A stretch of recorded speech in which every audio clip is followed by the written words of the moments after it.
For most organizational leaders, ethics is not one of the most appealing topics.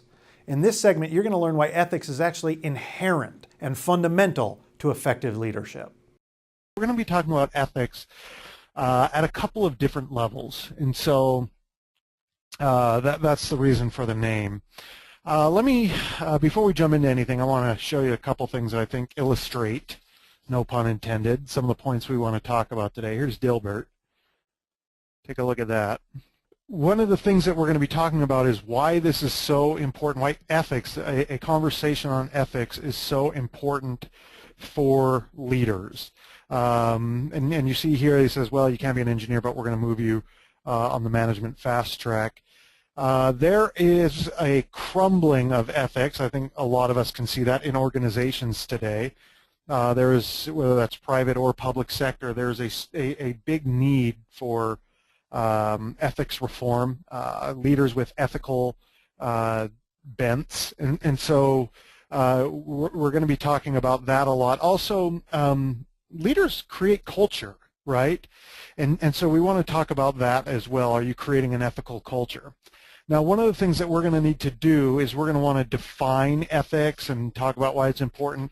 Here's another thing that I want you to look at, that ethics is not simply the law. It's not simply following rules or law. In fact, it's a little bit deeper than that, okay? And so we'll talk about that in our definitions as well. I do want to draw your attention to a couple of things. I apologize because this is heavy. It's text heavy, but this is some really interesting data I found on why we should care about ethics as supervisors and managers. Okay, the first is, 15 years of research indicates that if you can create that ethical culture in an organization, it depends in large part upon the commitment of leaders. I don't think that's going to take any of us by surprise, but here's some research that validates this from a recent Public Administration Times. It's a little newspaper that comes out that I looked at. It matters. Okay, what kind of ethical leader are you, right? If you want to create that ethical culture, and why do you want to create an ethical culture?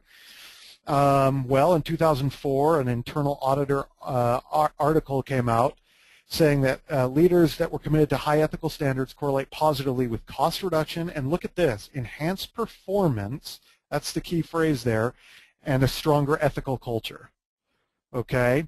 So that's why we need to be committed to high ethical standards. Think about that. Enhanced performance because you are viewed as an ethical leader. Okay. Similarly, employees are more engaged and want to work in organizations that don't compromise their personal values, right?